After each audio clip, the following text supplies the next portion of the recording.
Mesdames, Messieurs, bonjour ou bonsoir et bienvenue dans cet atelier dans lequel je vais vous montrer comment on peut faire la même chose qu'avec F-Spy mais avec Blender 4.1 puisque en fait F-Spy, j'ai voulu l'installer sur la 4.1 et il n'est pas compatible. Alors, tout d'abord, je remercie Monsieur Lolo le Mono sur Internet qui m'a montré, je vais vous montrer ici sa page, il m'a montré, alors ça c'est Lolo le Mono, vous voyez il a une super page avec, il va vous montrer comment, enfin si vous passez votre permis de conduire c'est utile d'aller visiter sa page et même si vous l'avez déjà passé c'est toujours utile. Moi j'ai été posé des questions par exemple par rapport à la rentrée qui est prioritaire à l'entrée, enfin à la sortie dans un rond-point etc. Parce que bon voilà j'ai failli faire un accident et Lolo Mono est très disponible et très sympa et voilà. Et donc je vous recommande sa page. Et entre-temps, il m'a expliqué, il m'a dit, moi j'ai installé du coup Perspective Plotter. Alors je me dis, tiens, je vais aller le tester. Alors il coûte 18 $, presque voilà, 18 euros donc. Et vu que effectivement F-Spy ne fonctionne pas sur 4.1, moi j'ai directement investi dessus. Alors, je vais vous raconter maintenant comment on le configure et comment on l'installe. Et vous allez voir que c'est assez simple et ça reprend, comme il le dit lui-même, beaucoup de F-Spy. Alors là, ici, par exemple, je vous montre, j'ai fait un premier essai ici où ça se passe très bien en fait. Donc, je vais faire une sauvegarde et je vais ouvrir un fichier tout neuf. Donc, avec ma caméra, un cube, une lumière. Je vais dans Perspective Plotter. Pour l'installer, c'est assez simple. Vous allez dans Édition, Préférences. Vous allez dans les add-ons et vous faites Installer. Là, vous allez chercher votre dossier, d'autres fichiers zip, Perspective Plotter, et vous l'installez simplement. Donc à partir de là, vous allez l'activer ici, dans vos add-ons, et vous allez pouvoir vous en servir dans Blender. Alors, ce qu'il faut déjà savoir, c'est que l'add-on ne sera visible que lorsque vous êtes dans votre vue caméra, donc la touche 0 pour voir dans la caméra. Ensuite, il va être visible et vous pourrez l'utiliser lorsque vous aurez cliqué sur le petit onglet qui est ici et activer Plot Perspective. Alors vous pouvez l'utiliser comme ça sans image pour changer l'angle et de votre caméra et la position de votre caméra.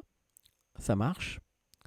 Mais il est bien sûr plus intéressant de l'utiliser avec, hop, on va ouvrir ici, de l'ouvrir avec une image. Alors je vais cliquer sur la caméra, donc elle est bien sélectionnée, et vous allez dans Caméra, vous allez dans Background Image, vous l'activez et vous allez tout de suite ouvrir ici et vous allez ajouter une image. Alors je vais faire Open, je vais chercher une image que j'ai téléchargée ici. Elle était un petit peu plus compliquée, je pourrais reprendre celle-là, mais c'est intéressant de vous montrer sur quelque chose d'un peu plus complexe. Donc je fais Open ici. Donc je me retrouve avec l'image à l'intérieur. Je peux également changer ici le niveau de l'opacité. Je peux, voilà. Donc là, je ne vais rien toucher d'autre. Vous allez voir que l'add-on fait le reste. C'est-à-dire qu'ici, il me dit par exemple que le background image ne matche pas, ne coïncide pas avec la caméra. Donc je vais dans mon paramètre de rendu ici. J'ai mon format ici 1980 par 1080. Et en fait, du coup, on peut cliquer sur background match et du coup il match. En fait, il va coïncider ici parfaitement avec la taille de ma caméra. Alors en fait, c'est qu'il a paramétré la caméra par rapport à la taille de l'image. Si vous faites de la vidéo et si vous faites des effets spéciaux, bien sûr, vous aurez une capture vidéo en 1980-1080, voire mieux, et vous aurez donc juste à cliquer sur Match Background ici. Maintenant, nous avons des lignes de fuite ici qu'on voit un peu en rouge pour les X et en vert pour les Y. Ce que vous avez, hop, je vais cacher, ce que vous avez en orange ici, eh bien, c'est la ligne d'horizon. Alors, comme vous le voyez ici, notre horizon n'est pas très droit. Et ça se peut, hein, on peut avoir une caméra tordue comme ça. Et si jamais, par exemple, je change la position de de mes repères ici et que je dépasse par exemple ici, tac, hop, par exemple ici je dépasse voilà, la taille, ici vous voyez qu'il y a marqué invalide configuration. Alors là je suis dans la donne, hein, perspective plotter, vous voyez il me dit invalide configuration, c'est-à-dire que les traits ici se croisent dans quelque chose qui n'est pas valable pour calculer une perspective. Donc là, je vais faire mieux. Donc, je vais faire coïncider ce trait-là avec le fond de la pièce, ce trait-là avec quelque chose du devant de la pièce, et ces traits-là ici avec eh bien, les perspectives de ligne de fuite de ma pièce. Alors, je vais déjà juste désactiver, je vais faire H ici pour cacher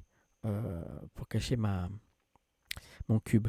Le point ici que vous voyez, en fait, il représente le centre de votre scène. Donc je vais le poser par exemple ici, ou alors dans le coin ici du canapé. Ça peut être pratique pour caler ensuite le reste. Donc là maintenant, je vais prendre le trait vert ici, je vais le mettre ici dans cette ligne de fuite là, en espérant bien sûr que les bâtisseurs de cette maison aient fait quelque chose de très droit. Et cette ligne de fuite, je vais la mettre de ce côté-là. Alors, vous allez me dire, mais c'est pas très précis parce que la donne F-Spy, on pouvait zoomer dedans. Et effectivement, et du coup, là, on peut aussi zoomer avec la roulette de la souris et avec le bouton Shift pressé, on appuie sur la roulette de la souris et on peut déplacer sa vue comme ça.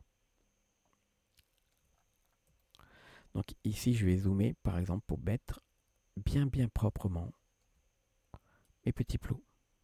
Ici et ici.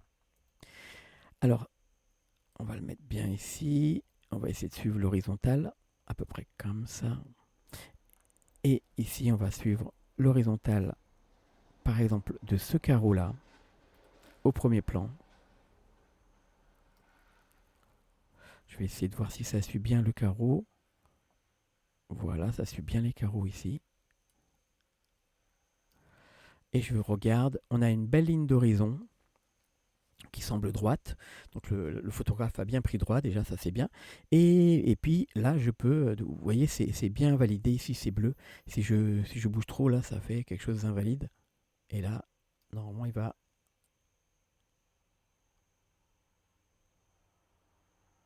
Ok, donc là c'est bon. Et là maintenant, on a également la possibilité de mesurer. Donc là, on va mesurer à partir de ce point, on va mesurer, par exemple, une distance. Alors je peux le faire, par exemple là, je peux le faire de là à là, en choisissant par exemple ici le repère de caméra distance. Par défaut, c'est caméra. Et là, je vais changer par exemple par l'axe X. Donc là, maintenant, j'ai un repère ici de taille de la mesure. Et hop, on peut tirer dessus et on peut prendre ici la taille par exemple du canapé à disons, ou alors du tapis. Imaginons que vous ayez la taille du tapis, que vous savez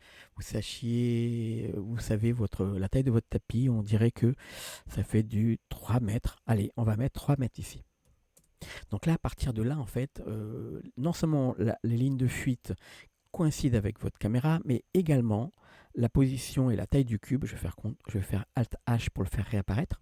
La position et la taille du cube coïncident également. Je vais me mettre dans ma vue de profil et je vois que ma caméra est à l'envers. Alors ça m'était arrivé tout à l'heure aussi.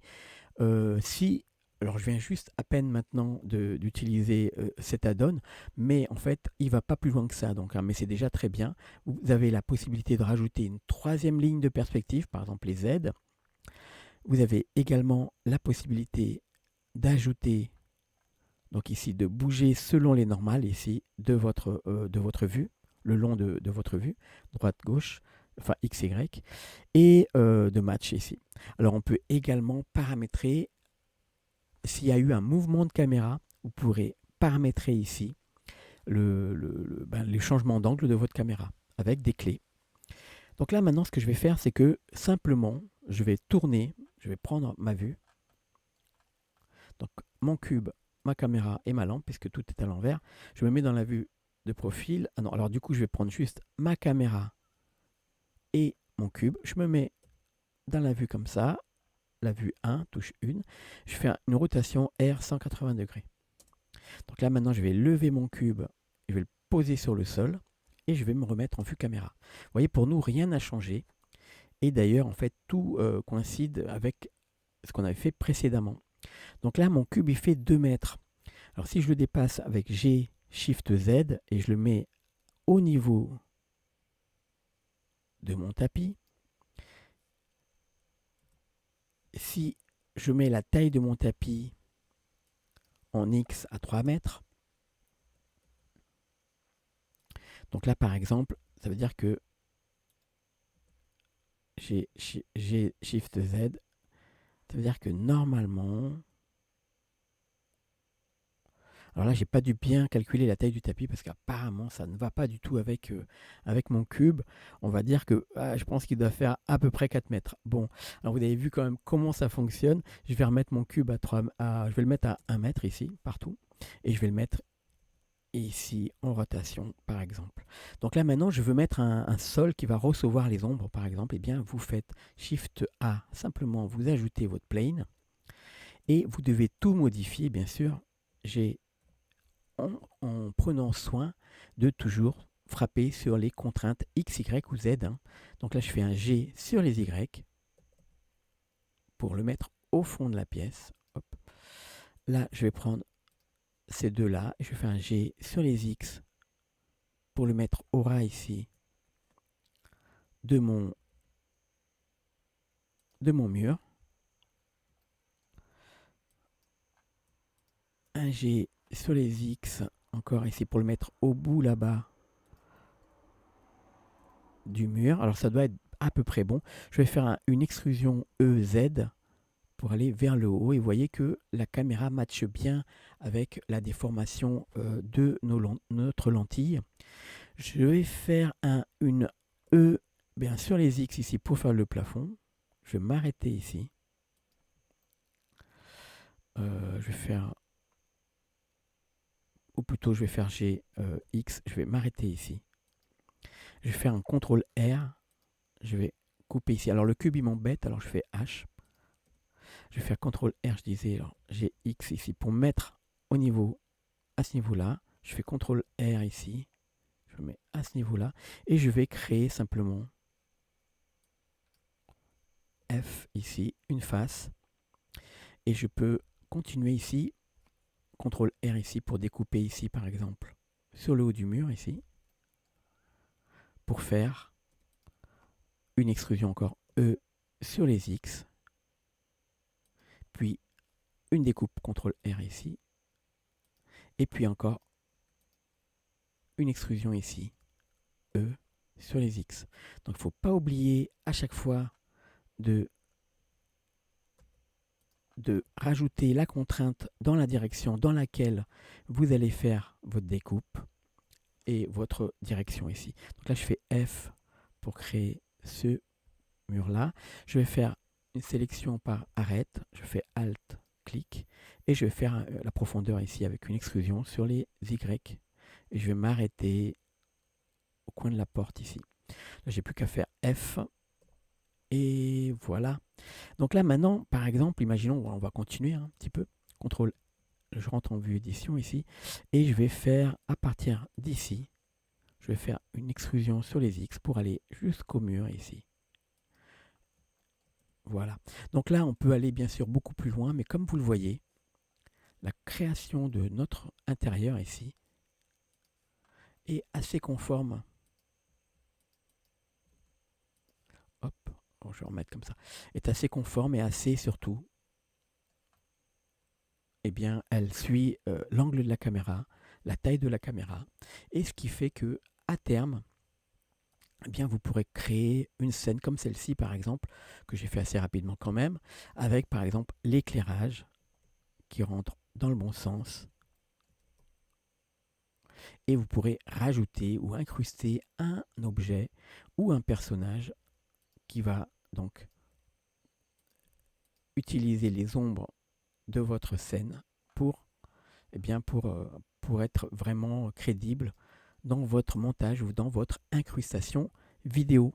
Voilà, j'espère que cet atelier vous a plu, que vous avez appris des choses, que ça vous a intéressé. En tout cas, n'hésitez pas à vous abonner, à cliquer sur like, à commenter également. S'il y a quelque chose qui vous a échappé, que vous n'avez pas compris, ou alors si vous n'avez pas 20 € à mettre sur cet add-on, eh bien vous pouvez faire également comme ça. C'est-à-dire que vous pourrez aller sur Blender 3.6 ou la version 4 si elle fonctionne, installer l'add-on F-Spy, créer votre scène et simplement la sauvegarder. Ensuite, vous pourrez l'ouvrir directement avec la version 4.1 et ça fonctionne. Voilà, merci à tous et bon blends.